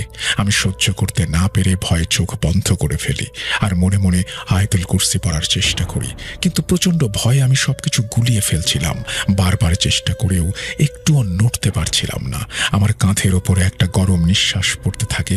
এইবার আর কোনো সন্দেহ থাকলো না যে আমি যেইটি আয়নায় দেখেছি সেই অবয়বটি একদম আমার পেছনেই দাঁড়িয়ে আছে। আমি শুধু ভয়ে চোখ বন্ধ করে আল্লাহ আল্লাহ করছিলাম। ঠিক সেই মুহূর্তে আজানের ধ্বনি ভেসে আসলো এবং কোণের কাছে পেছন থেকে সেই অবয়বটি ফিস ফিস করে কিছু একটা বলে চলে গেল। ঠিক তখনই তোর চিৎকার শুনে আমি স্বাভাবিক হই আর বাথরুম থেকে বেরিয়ে সবাইকে ডেকে এনে তোর রুমে নিয়ে যাই। তুই তখন অজ্ঞান হয়ে আছিস। এরপরে আমরা আমাদের বাসায় এই ঘটনা জানালে আমাদের অতি দ্রুত বাড়িতে চলে যাওয়ার জন্য বলা হয়। আমরা ওই দিন সকালেই সবকিছু গুছিয়ে বাড়ির উদ্দেশ্যে রওনা হই। বাড়িতে যাওয়ার সময় আমাদের দুজনেরই জ্বর ছিল। পরে আমাদের এলাকার মসজিদের ইমামকে আমাদের দেখানো হয় এবং তিনি পানি পড়া দেন এবং দুজনকে তাবিজ দেন। কিছুক্ষণের মধ্যেই আমরা আল্লাহর ইচ্ছায় সম্পূর্ণ সুস্থ হয়ে যাই এবং বর্তমানে আমরা ভালো আছি। এই ঘটনা কেন আমাদের সাথে ঘটল সেই উত্তর এখনো জানতে পারিনি। কেউ এ ব্যাপারে কিছু জানলে অবশ্যই আমাদের জানাবেন। ওই বাসা ছেড়ে দিয়ে এখন আমরা নতুন বাসায় উঠেছি। এখন আর কোনো সমস্যা হচ্ছে না। ধন্যবাদ রাসেল ভাই। এই তথ্যগুলো দয়া করে শেয়ার করবেন না, এই বলে তিনি তার ঠিকানা এখানে প্রকাশ করেছেন। আমি সেটি বলছি না। আপনাকে অসংখ্য ধন্যবাদ আমাদের সাথে আপনার এই ঘটনাটি শেয়ার করার জন্য। আমরা চলে যাব আমাদের পরবর্তী ঘটনায়।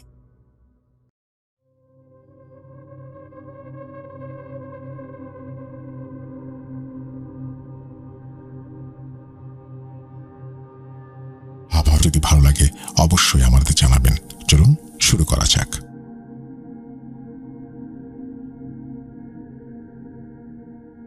আসসালামু আলাইকুম রাসেল ভাই, আশা করি আপনারা সবাই ভালো আছেন। আমি ভূত.com এর একজন ছোটখাটো ফ্যান বলতে পারেন। আমি আপনার বুথ এফএম শুনি সেই 2012 সাল থেকে। তো মাঝখান দিয়ে কিছুদিন শোনা হয় না, তারপর আবার যখন আপনি ভূত.com শুরু করেন তখন থেকে আবার নিয়মিত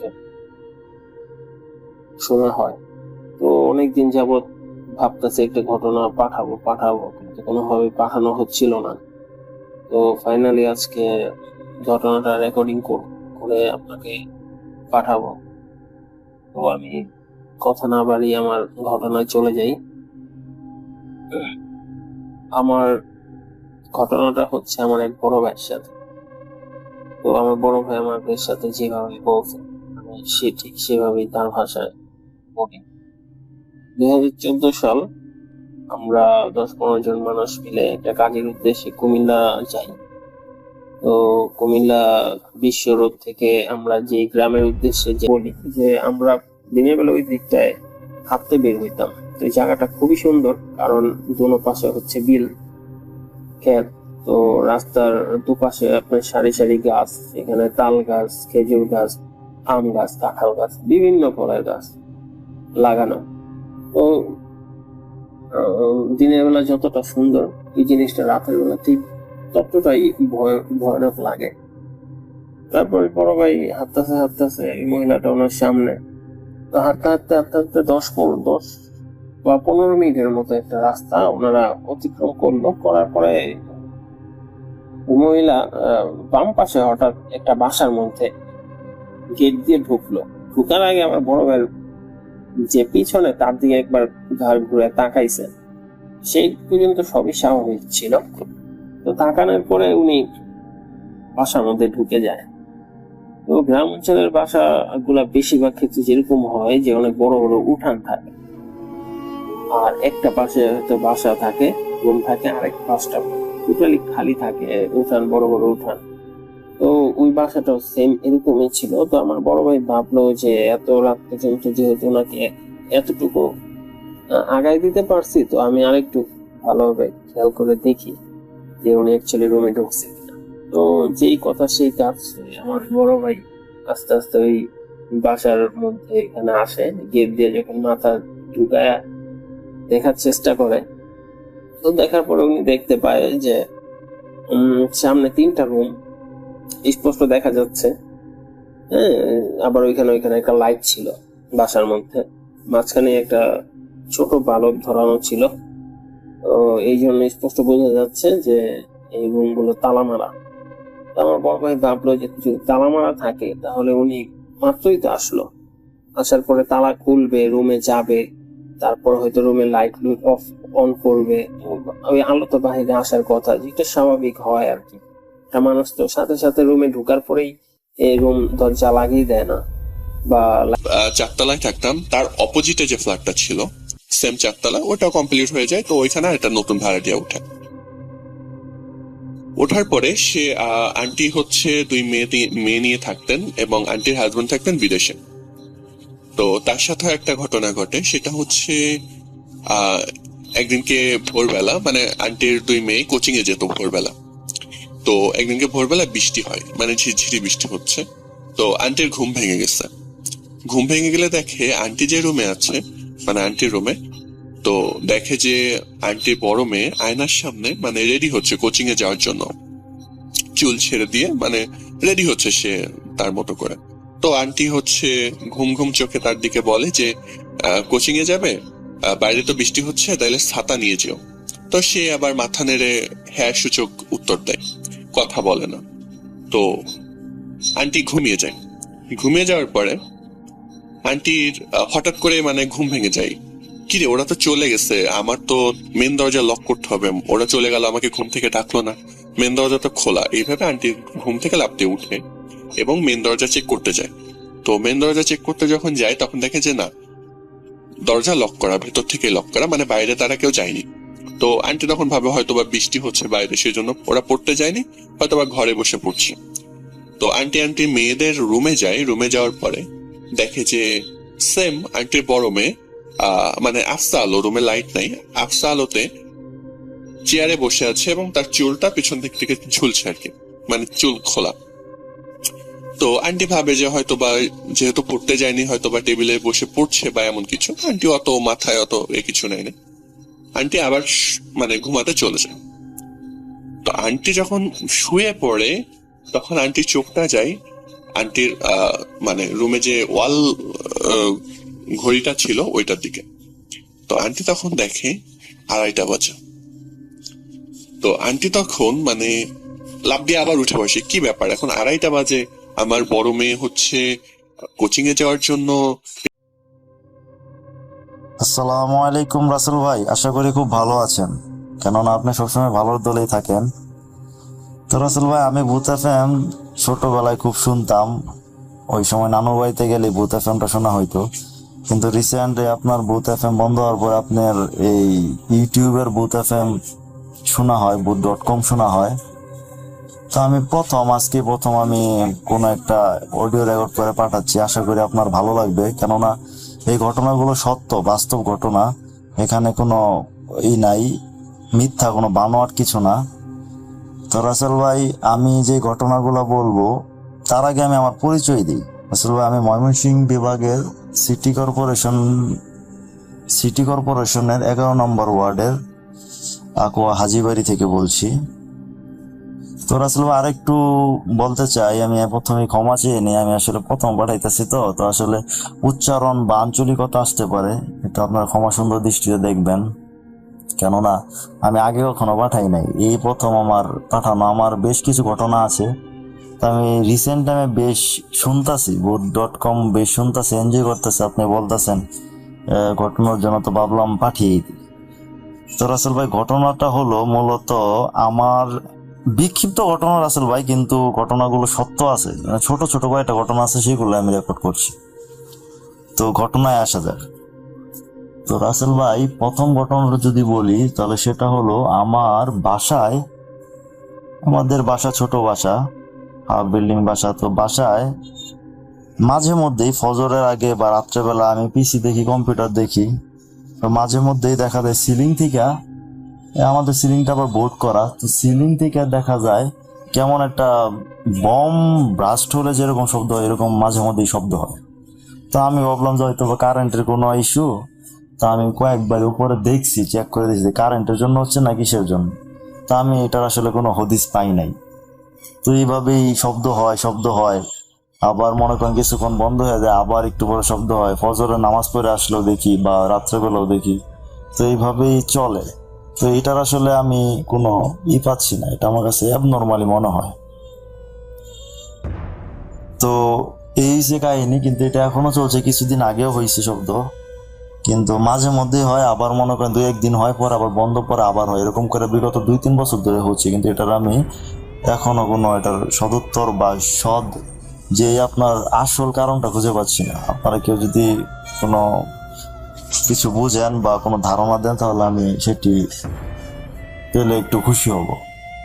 তো রাসেল ভাই, এই হলো আরেকটা ঘটনা হলো আপনার, আমার নান্নু বাড়ি আমাদের এই 11 নম্বর ওয়ার্ড থেকে সিটি কর্পোরেশন, তাদের অঞ্চলটাও আমাদের সদরেই পড়েছে। আমাদের শহর থেকে প্রায় 11 কিলোমিটার দূরে, এই 8 কিলোমিটার কি 10 কিলোমিটার হবে, দাপুনিয়া নামক জায়গা। দাপুনিয়া থেকে আরেকটু ভিতরে 6 মাইলের পরে গাগরা ইউনিয়ন 11 নম্বর সুইলা পশ্চিমপাড়া আমার নানুর বাড়ি। তো সেখানে একটি ঘটনা ঘটেছে, সেটি হলো আপনার,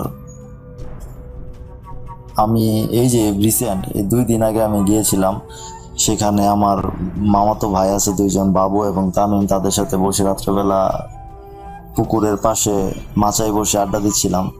তখন কথায় কথায় বললাম যে আমি তো বুথ এফএম শুনতেছি, তোমাদের কি খবর, তোমরাও কি শোনো নাকি? না ভাই, আসলে ব্যস্ততার কারণে তেমন শোনা হয় না, মাঝে মধ্যে শুনি। তখন আমি তাদেরকে বললাম, তো তোমাদের কি কোনো ঘটনা আছে, এতদিন যাবত এখানে আসো, তো কোনো কিছু তো চোখে পড়তে পারে। তখন আমার মামাতো ভাই, আমার বড় মামার ছেলে, আমদাদ মামার ছেলে তামিম তখন আমার বললো, ভাই ঘটনা তো তেমন নাই, কিন্তু ঘটনা ছোট, কিন্তু ঘটনা সত্য, আমি নিজে দেখছি। আমি বললাম যে কি ঘটনা, বলো শুনি। তখন তামিম আমাকে বললো যে এখানে বলে রাখা বলো রাসেল ভাই, তামিমের দাদু আবার নানা ছিল আপনার কবিরাজ, বুঝছেন? তো তামিমের নানা ছিল কবিরাজ, তার নাম ছিল কাদু মৌলভী। তিনি খুব বিখ্যাত ওই পার্শ্ববর্তী গ্রাম গোপালনগরের। তো এখানে যারা আছেন তারা হয়তো বা চিনবেন, গাদু মৌলভী খুব নাম করা কবিরাজ ছিল, তার নানা ছিল গাদু মৌলভী।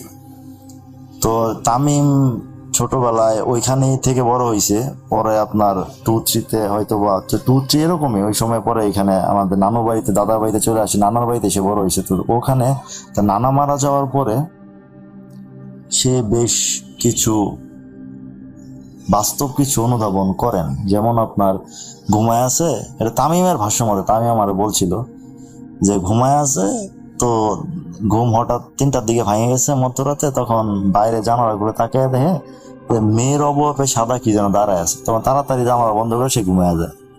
আবার আপনার দেখেন বাইরে দূরে ছায়ার মতো কালো যেন কি আছে, তখন সে ছোট, কিন্তু এগুলো সে বাস্তব নিজে দেখেছে। এগুলো রাসেল ভাই কোনো বানোয়াট না, সত্য ঘটনা রাসেল ভাই।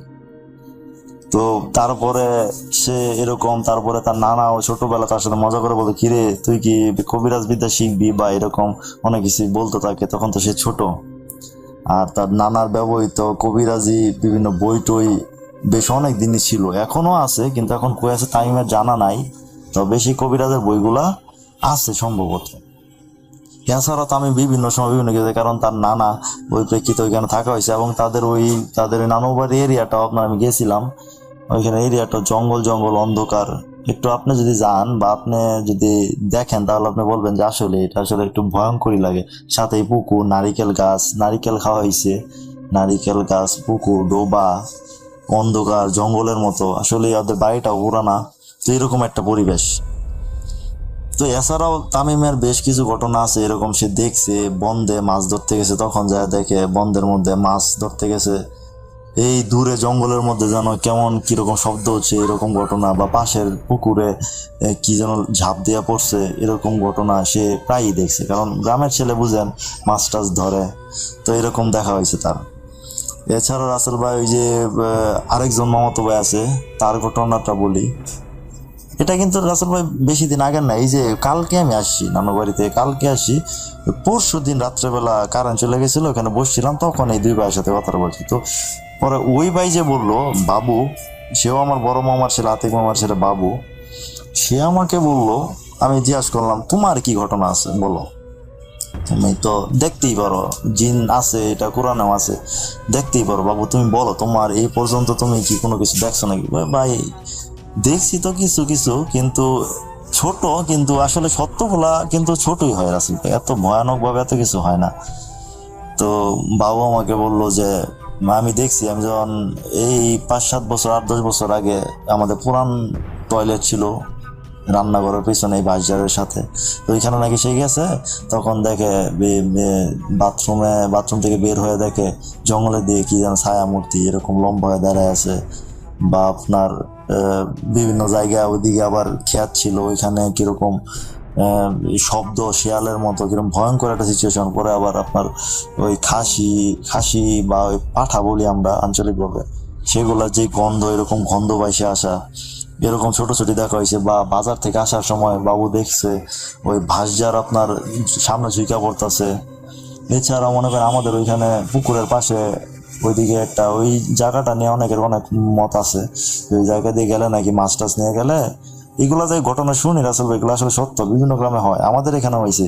মাছ নিয়ে গেলে আপনার দেখা গেছে যে বাঁশ নামায় দিতেছে, পরে আবার কিছুক্ষণ অপেক্ষা করলে হয়তো বা একটু কিছু কথা বললে তারপরে নাকি বাঁশ আবার উঠা যায়, এরকম জায়গা আছে। আবার ওই জায়গায় আপনার খেজুর গাছ ছিল অনেক মাথার, এটা আম্মার মুখে শুনছিলাম আমার নানু বাড়ির।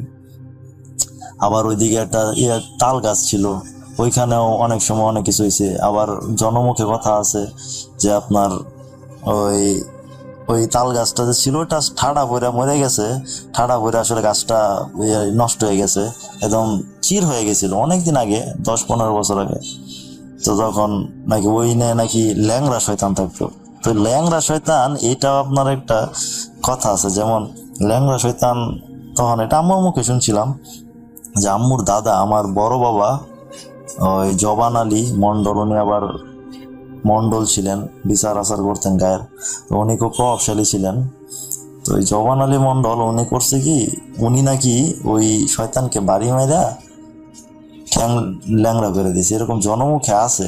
সত্যটা কতটা আমি ঠিক জানি না, তবে ওই বড় বা উনি আসলে শয়তান নাকি দেখছে, এটা আমার আম্মু বলছে, আম্মুরা শুনছিল তখন, আম্মুর দাদা মানে আমার বড় বাবা। এরকম ঘটনা আছে। আর একটি ঘটনা হলো রাসেল ভাই, সেটা হলো এই মনে করেন 15 কি 17 এর মধ্যে হবে বা 18, তো আমরা সবাই শীতের ছুটিতে নানু বাড়িতে পিঠা খাইতে গেছি সবাই, ফ্যামিলি সবাই। তখন দেখা গেছে যে আম্মু নানু আন্টিরা ওই পশ্চিম পাড়া ওইখানে পিঠা ভাঙতে গেছিল বা একটা দরকারে গেছিল, রাত বাজে 11টা, সাথে আবার আমার এক মামা ছিল। আসার সময় আস্তে আস্তে মেঠো পথে আস্তে আস্তে তখন নাকি পেছন থেকে বিড়ালের একটা শব্দ, বিড়ালের ডাক, তখন দেখা যায় যে বিড়ালের ডাক শুনে নানু আম্মু আম্মু বলতেছে যে কি ডাকে, আবার আমার ছোট বোনের সাথে ছিল। তখন নানু বলে যে তোমার পিছনে তাকায়ও না, কিছু একটা হইতে পারে, কারণ ওইদিকে কবরস্থান ছিল, জিনের উপদ্রব থাকতেই পারে, কবরস্থানে থাকতেই পারে। তো পিছনে আরো ওইখানে ফাঁসিও নিয়েছিল, ওইখানে কবর টবর ছিল, ওইখানে তাল গাছ ছিল, খেজুর গাছ ছিল। তো আগে আসতেছিল, তখন ওই মামাদের সাথে গেছিল, মামা বলছে আফা আপনারা তো পিছনে তাকায়েন না, মামার নাম ছিল মুফাজ্জল, তাকায়েন না, সোজা আসেন। তারা নাকি সোজা আসছে, কিন্তু শব্দ শুনে বুঝছে যে এটা একটা বিড়াল। তো এইভাবে তারা আসলো, তখন তারা বললো। আবার আরেক সময় দেখা গেছে আম্মু নানু বাড়িতে 11টার দিকে মাংস টাংস বা কোনো কিছু রান্না করতেছে, যে পিছন থেকে আবার মামিও ছিল, পিছন থেকে নাকি কিরকম একটা গন্ধ আসে। এই যে আপনার বললাম বাবু দেখছিল, গন্ধ পাইছিল, ওই জায়গাটা থেকে একটা গন্ধ আসে, খাসির গন্ধ বা পাঠার গন্ধে যেরকম মাংসের গন্ধ বা শরীরের গন্ধ থাকে, ওইরকম গন্ধ আসতেছে। এরকম আম্মু দেখছে, শুনছে, ভয়ে পরে মামি বেরিয়ে আসে বলছে, আম্মু পরে আসে বলে ও মাছ ভাজছিল, ওই দিন মাছ ভাজতেছিল, বুঝছেন, মাছের জন্য এরকম গন্ধ। এটা হয় ওইখানে প্রায়ই শোনা যায়। তো রাসেল ভাই আম্মু পরে চলে আসছে। এছাড়া রাসেল ভাই আরেকটা ঘটনা আছে, সেটা হলো ওই নানু বাড়িতেই। ঘটনাটা হলো আপনার যে আম্মু যাচ্ছে, যাওয়ার পরে ওই মেঠো পথ দিয়ে যাচ্ছে, যাওয়ার পরে হঠাৎ দেখে যে ওই আপনার পিছন থেকে আম্মুর প্রতিবেশী বোন থাকে না, ওইরকম কেউ একজন ডাকছে। তো আম্মু মনে করছে যে ওই লুৎফা না শিরিন ডাকছে, তো আচ্ছা তাকাইছে, দেখে যে কেউ নাই, কিন্তু আম্মু সত্যই শুনছে। ওই আপনার বিকাল বিকাল সন্ধ্যার আজান দিচ্ছে এই টাইমে, বা সন্ধ্যার আজানের আগে আগ মুহূর্তটা, দেখে যে নাই। তো বাড়িতে এসে সবাই আমাদেরকে বললো, আমরা শুনে আসলে শুনলাম। তো এইভাবে শুনছি। এগুলো কিন্তু রাসেল ভাই একদম সত্য ঘটনা, ছোট ছোট হইতে পারে কিন্তু সত্য ঘটনা। জানি না এটা কি সিলেক্ট হবে কিনা, সিলেক্ট হলে খুব খুশি হবো রাসেল ভাই। এটা আসলে পরীক্ষামূলকভাবে দিচ্ছি, আসলে আপনি সিলেক্ট করলে একটু উৎসাহ পাবো। তো আশা করি পরবর্তীতে আরো ওইখানে নানু বাড়ি রিলেটেড অনেক ঘটনা আছে, ওই মামাদের কাছ থেকে শুনে আমি ইনশাল্লাহ আপনাকে পাঠাবো। আশা করি আপনি এই ঘটনাটি বুথ FM বুথ.com আপনি রিলিজ করবেন, আশা রাখছি। এবং শ্রোতারা আসলে জানি না কতটা ভালো লাগবে, কিন্তু এগুলো সত্য ছোট ছোট ঘটনা, আশা করি আপনি প্রকাশ করবেন। আর আরেকটা বিষয় হলো রাসেল ভাই, ঘটনাটি যদি সিলেক্ট হয় তাহলে আপনি অবশ্যই আমাকে একটু রিপ্লাই দিবেন। আর কথার মধ্যে বা আঞ্চলিকতা আসতে পারে, বুঝতেই হবে, সবাই সময় ক্ষমা সুন্দর দৃষ্টিতে দেখবেন। যদি সিলেক্ট হয় রাসেল ভাই, প্লিজ আমাকে একটু রিপ্লাই দিয়ে জানাবেন। তো রাসেল ভাই এই ছিল আমার ঘটনা। সবাই ভালো থাকবেন, রাসেল ভাই ভালো থাকবেন। আল্লাহ হাফেজ।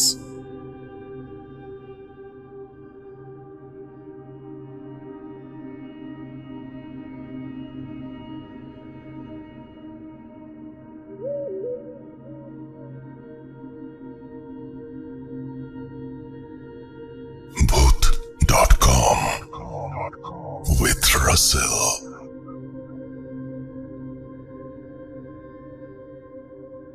আসসালামু আলাইকুম রাসেল ভাই ও প্রিয় লিসেনার্স, আশা করছি আপনারা সবাই ভালো আছেন এবং সুস্থ আছেন। আমি মোহাম্মদ সিফাত আলম, ভুট্টোটোমে একজন মডারেটর বলছি, চট্টগ্রাম থেকে। আজ আমি আপনাদের জন্য নতুন একটি ঘটনা নিয়ে হাজির হলাম। আজকের ঘটনাটি হচ্ছে একটি হসপিটাল রিলেটেড ঘটনা। ঘটনাটি প্রায় হচ্ছে 50 থেকে 60 বছর আগের একটি ঘটনা। এই ঘটনাটি আমি কালেক্ট করেছি আমার এক পরিচিত বন্ধুর কাছ থেকে।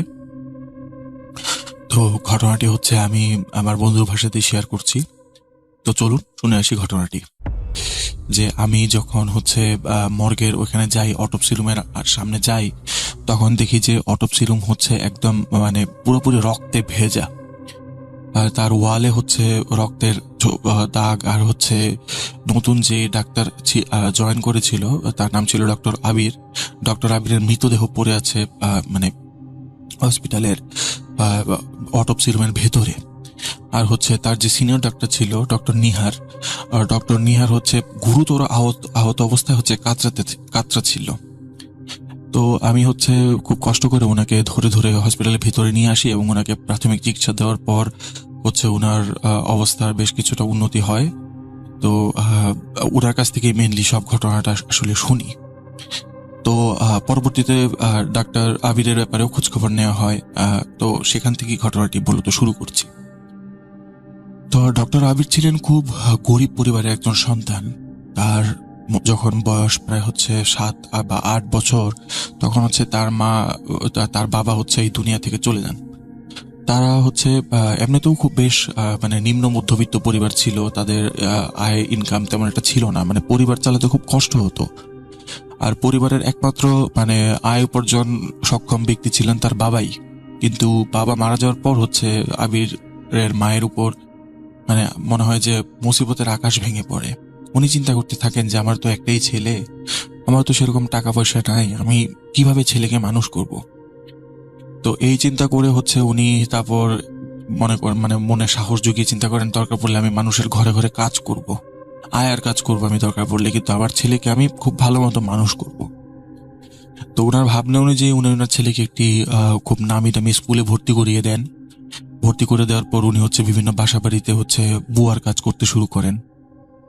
তার ছেলে একটা ভালো এক্সপেন্সিভ স্কুলে পড়তো, সেই জন্য হচ্ছে আশেপাশের মানুষজন বা হচ্ছে তার যাদের বাসায় তিনি কাজ করতেন তারাও বলতো যে তোমার ছেলেকে এত লেখাপড়া করায় তুমি কি করবা, কারণ তোমার ফ্যামিলিতে আর্নিং মেম্বার তো নাই, তোমার একার টাকায় কি সংসার চলবে না। তো তোমার ছেলেকে বৃষ্টিও পড়ছে, প্রথম দিনই এই অবস্থা, বস বলে দিচ্ছিল লেট যেতে না হয়, এখন যদি লেট করে পৌঁছায় তাহলে আমার চাকরি থাকবে না, কি একটা কপাল আমার।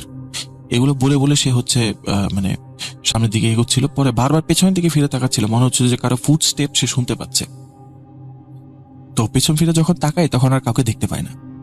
তো এরকম চলতে চলতে সে মানে প্রায় আধা ঘন্টা 1 ঘন্টা পর হসপিটালে পৌঁছানোর পর যখন সে হসপিটালে গেট দিয়ে যাচ্ছে, তখন হচ্ছে দারোয়ান তাকে ডাক দেয়, যে বলে যে আরে ভাই কোথায় যাচ্ছেন এত রাতে, এখন রাতের বাজে হচ্ছে আপনার 11:30, আপনি এখন কই যাচ্ছেন এখানে।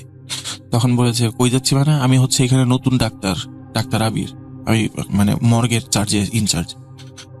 তখন হচ্ছে ওয়াচম্যান বলে যে সরি স্যার, আসলে বুঝতে পারেনি, হ্যাঁ বড় স্যার ভিতরে আছেন, উনি তো আপনার কথা বলেছিলেন, তো আপনি যে আজকে আসবেন এই বৃষ্টির মধ্যে আমরা আসলে মানে ভাবি নাই, এই জন্য আর কি আপনাকে চিনতে পারিনি, সরি।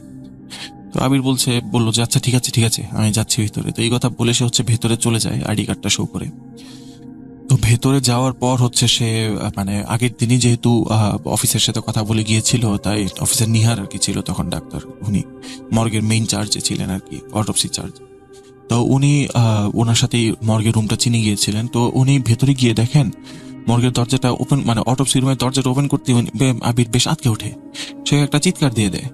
তখন ডাক্তার নিহার তার দিকে ঘুরে বলে যে কি ব্যাপার, ডাক্তারি কি পাশ করছে এরকম চিৎকার চেঁচামেচি করার জন্য, লাশ কি জীবনে দেখো নাই? তখন বলে যে স্যার লাশ তো দেখছি, কিন্তু এরকম লাশ তো আগে কখনো দেখি নাই। তো ডাক্তার বলে যে লাশ, এটা কি সমস্যা কোথায়, এর থেকে কত খারাপ লাশ ভেতরে পড়ে আছে দেখতে হবে।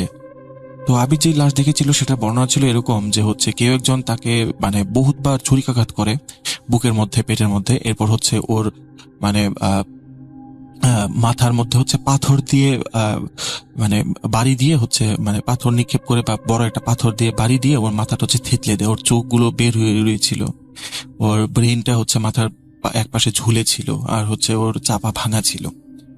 তো ডাক্তার নিহার বলেন যে তুমি এখন এটা লাশটাকে ভালো মতো দেখো, এটার অটোপসি তুমিই করবা, আমি হচ্ছে আমার শিফট শেষ, আমি হচ্ছে আমার কেবিনে গিয়ে পড়ে গিয়ে হচ্ছে পেছন যেতে যেতে সে হচ্ছে মানে অটোপসি রুম থেকে বের হওয়ার জন্য দরজার কাছে চলে যায়। দরজার কাছে এসে দেখে যে দরজাটা বাইরে থেকে লক, সে আর দরজা কিছুতেই খুলতে পারছে না। তো সে মানে চিৎকার চেঁচামেচি করতে করতে কানের মধ্যে হাত দিয়ে চোখ বন্ধ করে এক কোনায় গিয়ে বসে থাকে, এবং দেখতে মানে চোখ খুলে দেখতে পায় যে সেই মানে মৃতদেহগুলো যেগুলো আর কি মানে মুর্দা ঘরে ছিল, লাশ কাটা ঘরে ছিল, সেখানে হচ্ছে সেই দিক থেকে হচ্ছে তার দিকে এগিয়ে আসছে। সে এটা দেখে হচ্ছে প্রচন্ড ভয় পায়। তো ভয়ে চোখ বন্ধ করে বসে থাকে। কিছুক্ষণ পর সে খেয়াল করে যে আশেপাশে কোনো সাউন্ড আর হচ্ছে না। তারপর সে চোখ খুলে দেখে যে না, সবকিছু ঠিকই আছে, এবং হচ্ছে যেই মানে মৃতদেহটা পড়েছিল সেটাও সেই জায়গা মতোই আছে। তো সে হচ্ছে নিজেকে কিছুটা নর্মাল করে হচ্ছে চোখে মুখে পানি দেয়, ভাবে যে হয়তো ভুল দেখলাম, এরকম করে হচ্ছে আবার লাশ কাটতে শুরু করে। তো লাশ কাটতে শুরু হওয়ার কিছুক্ষণ পর সে আবার একই জিনিস ফিল করে যে ওই লাশটা তার গলা চিপে ধরে, এরকম মনে হলো তার কাছে। সে দেখতে পাচ্ছে যে লাশটা তার গলা চিপে ধরে আছে, আর হচ্ছে সে তার মানে ভাঙা মুখ থেকেই চোয়াল থেকে একটা ধরনের হাসি দিচ্ছে, আর হচ্ছে নিজের হাত থেকে মাংস খুলে নিজের মুখে দিয়ে চাবানো শুরু করলো। এটা দেখে তো সে আরো জোরে চিৎকার দেয়। তার চিৎকার শুনে হচ্ছে ডক্টর নিহার হচ্ছে সেখানে চলে এসে দরজার ভেতর ঢুকে আবিরকে জিজ্ঞেস করে, আবির কি হয়েছে, তুমি এরকম চিৎকার করছো কেন? তারপর হচ্ছে উনি মানে মুর্দা ঘরের দিকে তাকিয়ে জীবনের সব থেকে বড় ধাক্কাটা খান। উনি দেখেন মুর্দা ঘরে যত লাশ ছিল সবগুলো লাশ বিভিন্নভাবে কাটা, এবং মুর্দা ঘরের চারপাশে হচ্ছে মানে রক্ত দিয়ে ভরা। লাশগুলো এমন ভাবে কাটা মনে হয় যে কেউ পাগলের মতো তাদেরকে খালি কুপিয়েছে, আর নিচে সমানে রক্ত এবং মাংস পড়ে আছে, হাড্ডি গুড্ডি সহ ভাঙা অবস্থায় পড়ে আছে। মনে হচ্ছে কেউ কুপিয়েছে, না হলে হচ্ছে কোনো একটা ভারী বস্তু দিয়ে থেতলে দিয়েছে, এরকম অবস্থা। তো তখন ডক্টর নিহার আবিরকে জিজ্ঞেস করে যে কি ব্যাপার ডক্টর আবির, আপনি এসব কি করেছেন? তখন আবির বলে যে না, আমি এসব কিচ্ছু করিনি, আমি এসব কিছু জানি না। তখন তাকে জিজ্ঞেস করে আসলে এখানে হলো কি হয়েছে। তারপর হচ্ছে ডক্টর আবির ডক্টর নিহারকে সবকিছু খুলে বলেন। খুলে বলার পর ডক্টর নিহার বলেন যে আমি এত বছর যাবত এখানে কাজ করি, আজ পর্যন্ত তো আমার সাথে কিছু হলো না, তো তোমার সাথে এরকম কেন হলো? এসব তো তুমি করছো, এসবের জন্য তো দায়ী তুমি, এই লাশগুলো তুমি নষ্ট করছো, এখন এগুলো অটোপসি কিভাবে করবো? তো এরকম করতে করতে তিনি যখন মানে আবির উপরে বেশ চড়াও হন, তখন উনি খেয়াল করতে থাকেন ডক্টর আবিরের মুখে একটা শয়তানি হাসি জেগে ওঠে। মানে উনি কেমন যেন নিজের মধ্যে নেই।